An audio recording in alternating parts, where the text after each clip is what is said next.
කට ගඳ ගහනවාද හොඳට බ්‍රෂ් කරත් මවුත් වොෂ් පාවිච්චි කරත් අඩුවෙන්නේ නැද්ද? මම ඩොක්ටර් මුනීර්. අද මම කියන්නේ හේතු 4ක්. හතරවෙනි එක තමයි ගොඩක්ම කොමන්. අංක 1.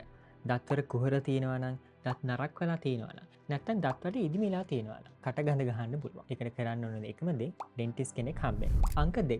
ඔයා දුම්පානය කරනවාද? ස්මෝක් කරනකොට ඒ ස්මෝක් එකේ ගඳ නෙමෙයි. මේ දුම හින්දා අපේ කටේ තියෙන බැක්ටීරියා වෙනස් වෙනවා. මේ බැක්ටීරියා වෙනස් වුනාම කට ගඳ ගහන්න පුළුවන්.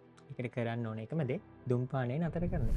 අංක 3. සමහර කට්ටියට හිතෙනවා ඇත්තටම කට ගඳයි කියලා. හැබැයි ඇත්තට මේගොල්ලන්ගේ කට ගඳ නැහැ. මේකට හේතුව තමයි සමහර කට්ටිය තමන්ගේ ඇඟේ තියෙන සාමාන්‍ය දේවල් ලොකුවට හිතනවා. ඒ වගේ කට්ටියට කට ගඳ ගන්නවා වගේ දැනෙන්න පුළුවන්. අංක 4. ගොඩක්ම කොමන් හේතුව තමයි කටේ දිව පිටිපස්සේ බැක්ටීරියා එකතු වෙන එක. ඒකට ප්‍රධානම හේතුව තමයි හරියට බ්‍රෂ් කරන්නේ නැති එක. බ්‍රෂ් කරන එකෙත් අපේ දිවේ පිටිපස්සේ කෑල්ල තමයි හරියටම බ්‍රෂ් කරන්න ඕනේ. ඊට අමතරව කට්ටියට මවුත් වොෂ් එකක් පාවිච්චි කරන්නත් පුළුවන්. තවත් සමහර අයට ගැස්ට්‍රයිටිස් හින්දා කට ගඳ ගහන්න පුළුවන්. ඊටත් අමතරව සමහර කෑම හින්දා සුදු ලූණු වගේ කෑම හින්දා කට ගඳ ගහන්න පුළුවන්.